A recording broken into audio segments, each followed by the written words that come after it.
Have you ever flown on a plane?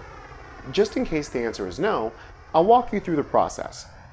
You get to the airport and everyone has to check in and have their boarding passes ready. Next, everyone goes through security. It doesn't matter who you are, who your parents are, or where you came from. But then things change a bit. Where you sit, the quality of your seat, and the order in which you board and deboard the plane often depend on the class of ticket you bought. First class is exactly what it sounds like. Nice, spacious seats, better entertainment, priority boarding, and better food and beverages. The privileges go down for each less expensive ticket.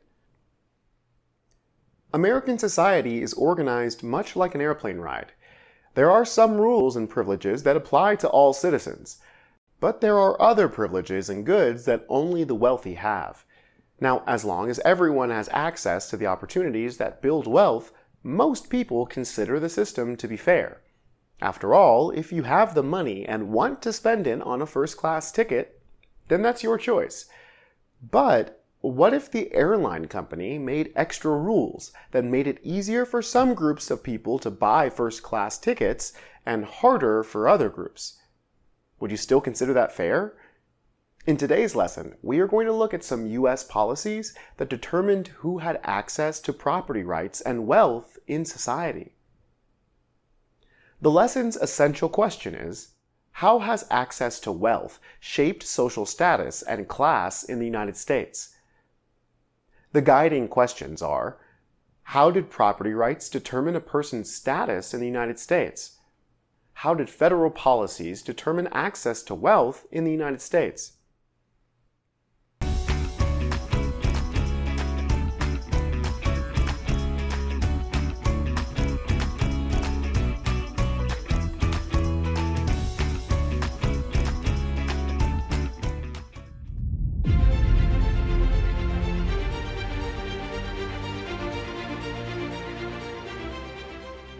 Many people assume that wealth has always defined a person's class and status in any given society.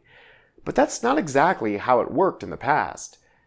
Before the American Revolution, most European societies were organized by titles issued by the king to certain families, which gave the family holding the title certain rights and privileges that most people could never have.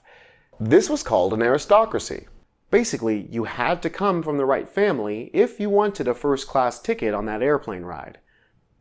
The Founding Fathers wanted to ensure this system did not exist in the United States because they felt it destroyed social mobility and was anti-democratic. Instead, American society became organized around the amount of wealth someone had and the idea that anyone could obtain wealth through hard work. If you have the cash, you can buy the first-class ticket. As a result, property rights became a central part of America's social contract and political debate. A social contract refers to the values, principles, and rights that bind individuals and social classes together. But over time, policies developed that benefited some people at the expense of others, helping shape status and class in America. Status refers to a person's social or professional position in society. It is typically related to a person's social class, which is a system of grouping people into categories based on things like wealth, race, or ethnicity. Historically, there were a number of groups of people that had a dependent status within American society because their access to property rights was restricted. For example, many women were dependent on the male figures in their lives, giving them a lower status in society than men. They were often forced to rely on the male figures in their lives to obtain and dispose of property. For instance, under the legal doctrine of coverture, a married woman's property rights were limited or even extinguished upon marriage. This meant that a married woman's property that was owned before marriage or acquired during marriage became her husband's property, and she had little or no control over it. Some states had head and master laws, which gave the husband exclusive control and management of marital property. According to American political thought at the time, the more property a person owned, the more invested they were in society. So, for many women, a lack of property rights furthered the arguments made for denying them civil rights in general.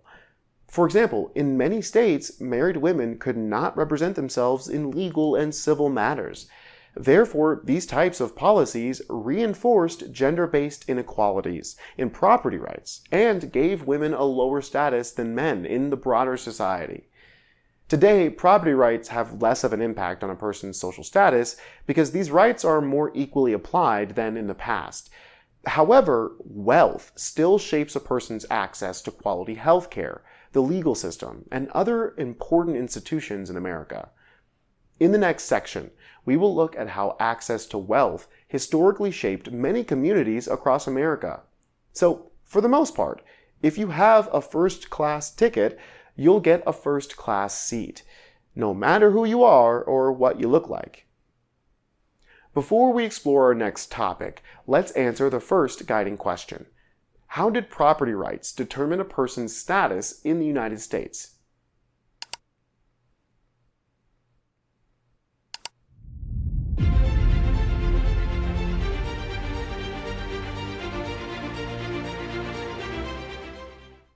Historically, government policies also impacted a community's ability to grow wealth by encouraging or restricting investments into that neighborhood.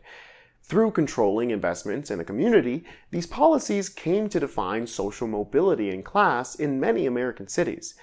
We do not have to go back far to find an example. In the early 1930s, the federal government passed the Homeowners Loan Act and National Housing Act to offer government housing loans and mortgage insurance.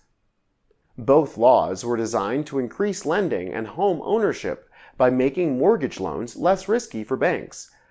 Alongside local governments and real estate companies, federal agents developed a series of city maps that evaluated the quality of homes, type of residence, and lending risks of each neighborhood.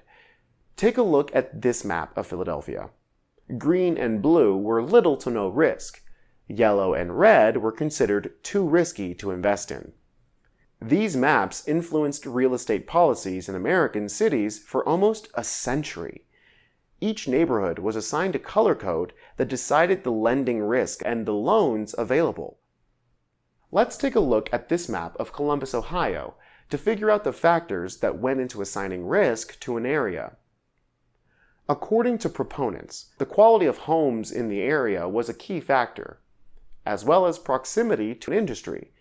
We can see the red and yellow areas are inner city neighborhoods, and the blue and green are further away.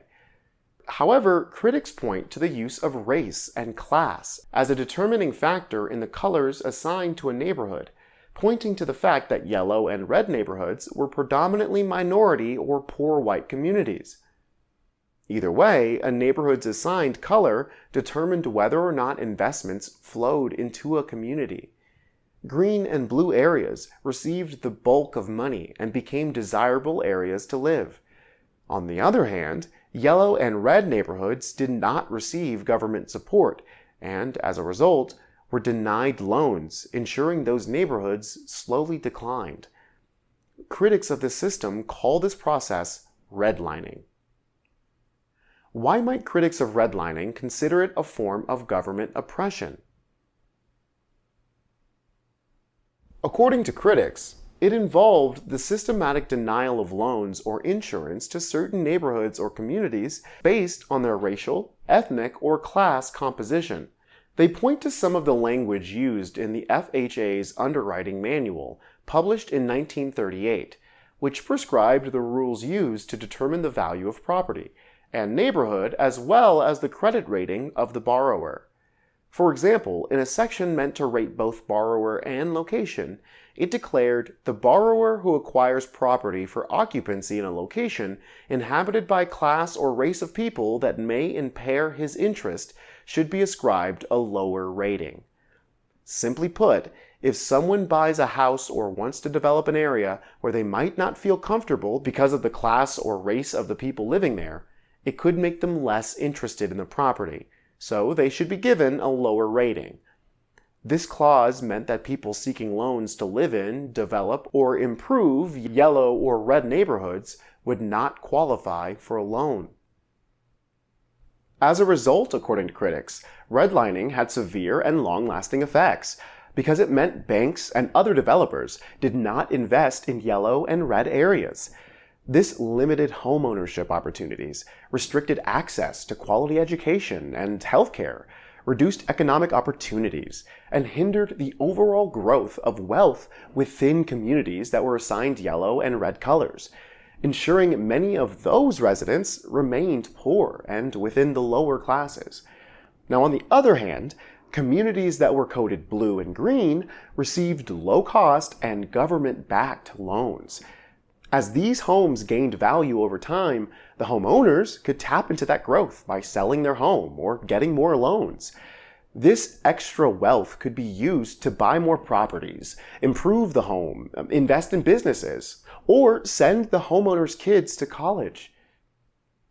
Before we wrap up, let's answer the final guiding question. How did federal policies determine access to wealth in the United States?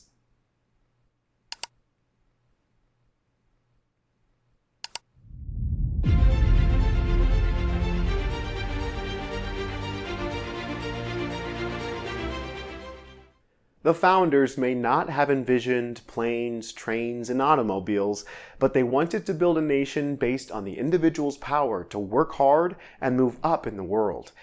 Today, your destiny is in your hands more than it was in any other period of history. But there are still obstacles for many people, and as a society, it's up to us to identify and remove those barriers.